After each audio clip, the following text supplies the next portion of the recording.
captioning for News 12 is brought to you by Kenneth Nugent. From the station that's on your side, this is News 12 First at 5. Good afternoon. We are learning new details today in a standoff that put 3 schools on lockdown yesterday. 20-year-old Zaylen Page behind bars now in Aiken County after deputies surrounded a home yesterday where they thought he was barricaded inside. It happened in the Sage Creek neighborhood on Gentle Bend Court. Page now facing multiple charges, including kidnapping and domestic violence. The incident report shows when deputies responded, they saw Page in a car assaulting a woman. The report says they heard him threatening to kill her during a 911 call. When Page saw deputies, they say he ran inside the house. They thought he had a gun with him. The report says deputies took the victim to safety and then called in a SWAT team who set a perimeter around that house. After getting tips about a man jumping fences nearby, officers found and arrested Page. In the report, the victim says it all started when Page threatened to kill her with her gun. Investigators later found that gun inside a bag at the home. Taking a look outside. Get some even warmer temperatures tomorrow in just a little bit. Riley, thanks a lot. I want to give you a live look at what was earlier an active house fire being worked in North Augusta. The fire department was battling this blaze starting around 2:30 this afternoon. Firefighters say it started in the roof of this home. This house is just off I-20 east of Martintown Road, and the roof, as you can see, is heavily damaged. We're going to try to get you more information about that house fire today in North Augusta. And now a live look over in Levue. Mid-80s by Sunday. Monday is looking like the hottest day over the next 7, and that's when rain chances finally go back up Monday into Tuesday. Thank you, Riley. Let's get back to those live pictures out of North Augusta. An active house fire this afternoon in that city. Just into our newsroom, though, we're learning no one was injured in this house fire. We're told there were people living inside this afternoon and they had to get out, but the cause of this fire under investigation. But firefighters are already telling us it seemed to have started up in the roof, and you can see the heavy damage as we push in closer on this shot. This is a house just off I-20 east of Martintown Road. Wow, it looks like a lot of damage there to the second story. The roof just basically missing. Looks like it gave way, but fortunately, again, everyone was able to make it out safely. Also this afternoon. Get on the ground, your head down! Video capturing the moment an Atlanta homeowner confronts a man trying to break into his home. Wow, and the whole thing is caught. Jamie Kennedy shows us what was going through the dad's mind when it happened. You jump into action to protect my family. Greg Dunn says his family was all he was thinking about after his daughter came screaming into their bedroom, saying there was a man breaking into their house. The incident captured on his home surveillance. What are you doing? 3 o'clock in the morning, 3:15, my daughter came upstairs, said that there was a man outside her window, went downstairs with a shotgun because I had no idea what was going on, and there was a guy trying to break in my basement window. As he was confronting the man, Dunn's wife called police. He was just, like I said, babbling incoherently, and then started squealing when he saw me. After the police took the man away, Dunn says he looked back over video. This man had been on our property for an hour. He broke into my car. Dunn reported to police he believes the man came from a particular house on Eastside Avenue that has been a cause for concern for the neighborhood. The police have been called over the summer from a knife fight that happened in the middle of the street. Last week there were gunshots at the house. I feel like it's kind of terrorizing our street. Well, Dunn says he has contacted police and they've been helpful throughout this process. Oh, brave guy. The law enforcement will be at a meeting with the community along with an Atlanta council member to talk about safety in that area. But he approached it loud and clear. The whole neighborhood could hear him. I think so. I'm surprised we didn't hear him in Augusta. I'm telling you what, you have to protect the home and family, right? It is, of course, tax season. A family split between 2 countries, a father in Ukraine, a 6-year-old daughter here, waiting for him to come back, finding a home in a time of war. Just ahead when First at 5 continues.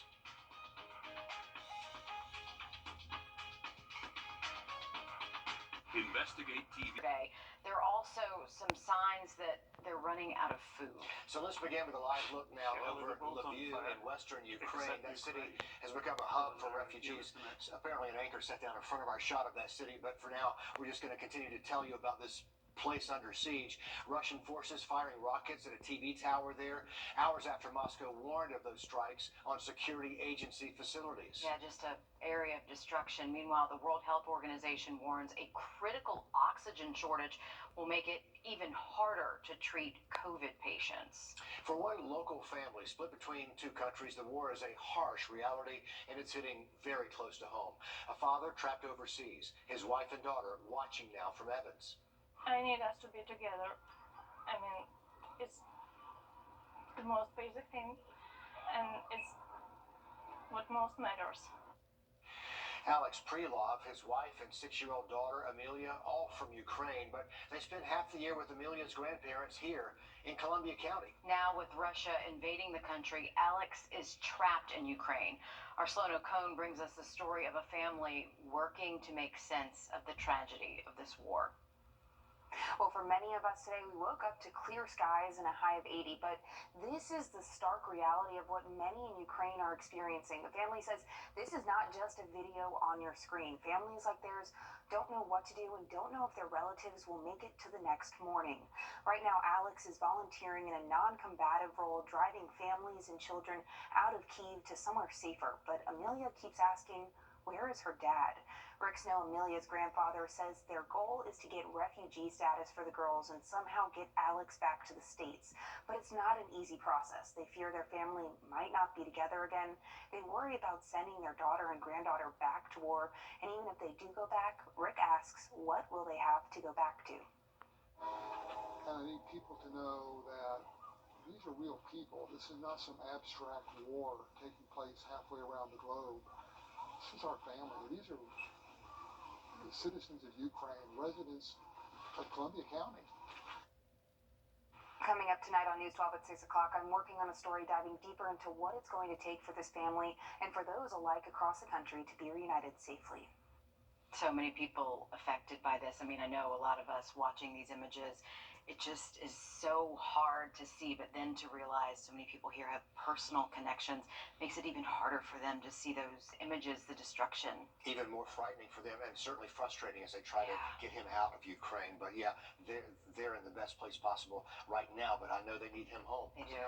If you're looking for ways to help with humanitarian efforts in Ukraine, we do have some information. Yeah, they're in the best place possible right now, but I know they need him home. They do. If you're looking for ways to help with humanitarian efforts in Ukraine, we do have some information that's helpful on the website. Go to wrdw.com or the app and search Donate to Ukraine. Yeah, and make sure scammers are willing to take advantage of this, so make sure you are sending it to the right places. Taking a look now at the medical district. Temps for Thursday and a little bit of cool down by Friday in just a little bit. Amazing weather right now. Thanks, Riley. With such beautiful weather ahead, maybe you're making plans to get outside. Yeah, and now there's a new park in the works in Harlem. Nothing set in stone yet, but we're told it might look a lot like Patriots Park in Grovetown. And that's where we have our Celeste Springer right now. Celeste, what can people expect to see where you are? Well, Richard and Meredith, Commissioner Galius tells me that he wants his park that he's envisioning to look a lot like what's going on here.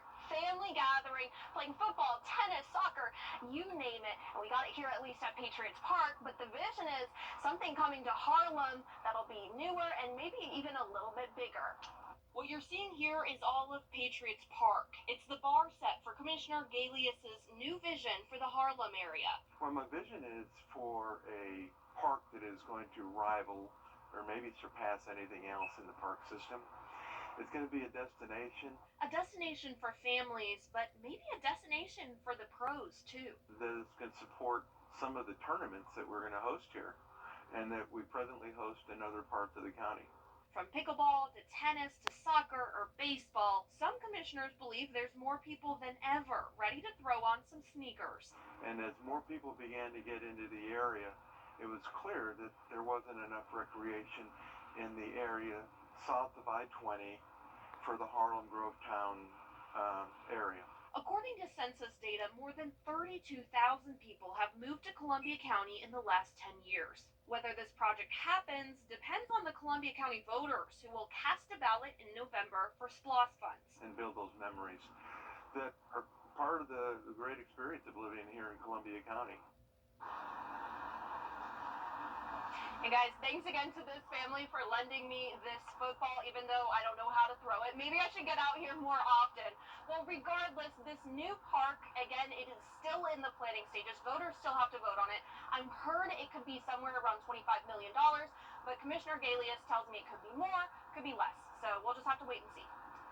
I thought Georgia required football as part of your degree. Better get that tight spiral going. And we'll wait to see what voters do with this question of a new park coming. Right. Yeah. Not a bad day to spend at the park, though, Celeste. You had some good planning today when you pitched that story. Celeste, thanks for that. A push to make Juneteenth the state holiday in South Carolina moving closer to becoming law. Yesterday, the state Senate passed a bill that began as a plan to make June 19th a new state holiday. Instead, the bill now creates a floating holiday that workers can take on Juneteenth, Confederate Memorial Day, or any other day they choose. The bill now heads to the House for their approval. Right now, Juneteenth is designated as a special day in South Carolina. Georgia Governor Kemp backing Juneteenth as a state holiday back in December, and state lawmakers are likely to consider that bill soon in Georgia. Today, Georgia Senator John to get bipartisan support when he launches the initiative in the Senate, and we will be watching. Believe it or not, it's been 2 years now since the first case of COVID was confirmed here in Georgia. In 2020, Governor Kemp and Dr. Toomey announcing 2 Fulton County residents had gotten the virus. You know, it seems like yesterday, but it also seems like 10 years ago at the same time. Strange. Since that day, nearly 2 million Georgians have been infected, and almost 30,000 of those people have lost their lives. The first known case of COVID here locally was March 16th. Today, we're taking a look back on the local response all the way to the beginning of the pandemic. I don't know if you can tell, I feel every once in a while like I might try to cough just a little bit, but it's really not bad. It's not painful. We have a whole team that actually works on this. We were ready before the first person that we were ever concerned about. In our local Georgia counties, just over 1,600 people have lost their lives to the virus. In our South Carolina counties, 610 people have died. To sports now, first at 5, we're hearing from a former Warren County star who transferred from Georgia to South Carolina. That's next with Nick. And we had a very impressive 48-degree temperature swing today at Bushfield. Made it all the way up to 80 after starting at freezing, believe it or not. Look at our forecast just after the break. Time and early next week. Sounds good, Riley. Thank you. Today we're hearing from a former Warren County football star for the first time since he transferred from Georgia over to South Carolina. Yeah, Nick Proto is here with why Lavassier Carroll decided to join the Gamecocks. From Georgia to Carolina. I know. Nick, he went from my school to your school. Take it away. Yeah, well, Warren County's Lavassier Carroll had originally committed to South Carolina in high school before flipping to join the Dogs. After winning a national championship his freshman year, he is now headed back to Columbia. Carroll says the biggest reason he transferred back was because he wanted to play running back. Georgia had flipped him to a defensive back. He only got action in a few games last season. Carroll says South Carolina was a great fit because it was close to home. Plus, with Kevin Harris and Zaquandre White declaring for the draft, it allows him to get back to his natural position. His biggest focus now is getting used to being on the offensive side of the ball again. Well, with me, since I ain't played like running back in a year, so I got to get like the feeling for it and really get into like deep into the playbook. Because like with defense and offense, like the playbook is like way two different things. Like with defense, you ain't got to know too much, but with offense, you got to know like every little detail to it. We'll get our first look at Carroll and the rest of the Gamecocks April 16th at the Garnet and Black Spring game at Williams-Brice. Coming up on News 12 at 11 o'clock, more GHSA schools look to punch their tickets to the Final Four. I'll see you back here then. All right, thank you, Nick. You know those just for fun questions on Facebook? All right, thank you, Nick. You know those just for fun questions on Facebook? Your favorite subject in school, your first grade teacher? Well, coming up, why digital con artists want that information too. The Live by Camera Network. If you're on Facebook, you've popped in Augusta. All right, what do we got? Looks like 64 yards to the pin. About 64 mile per hour winds. Dude, there's no wind. Hand me my 64-degree wedge. What's it with you at 64? Are you 60? .com. If you're on Facebook, you've probably seen some random questions from friends who may mean well, but they're putting your information at risk. It's scary. I mean, you think this is fun, but it isn't. As Jamie Tucker explains, Facebook quizzes are a treasure trove for cyber con artists. Maybe you already know it's not a good idea to overshare on social media, but here we are, playing along with something like this. It's middle name day. If you're not afraid, drop your middle name. Sure, you may not want to let your friends know that name because you think it's embarrassing, but there's another reason to keep this kind of information to yourself. If a hacker, bad guy, or cyber con artist decides to target you, they may be able to use some of that information you share on Facebook to dig into your other online accounts. Here's an example, setting up a home security camera. A company has to choose a password recovery question and answer. Banks do this too as an extra layer of security. But look at the questions. How many of those answers can be found on your public Facebook profile? Maybe several, all because you've shared them yourself. If they find the answer on your Facebook profile, they can change your bank, Netflix, or security system password. If you can't resist playing along with these questions, make sure you're only sharing it with your friends. Here's another idea. Lie. When you're signing up for a new account of some kind and they ask for the answer to one of those questions, instead of using your first grade teacher's name, give it your second grade teacher's name. Sure, chances are slim that you're actually going to be a target, but keep in mind these cyber bad guys, the con artists, this is their full-time job. They are spending hours every day scraping the internet, looking for personal information that they can use, and they'll get a lot of it off of Facebook. That's What the Tech. I'm Jamie Tucker.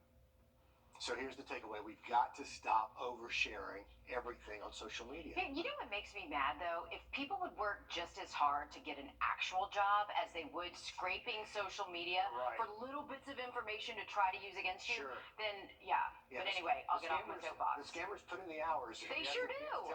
They do.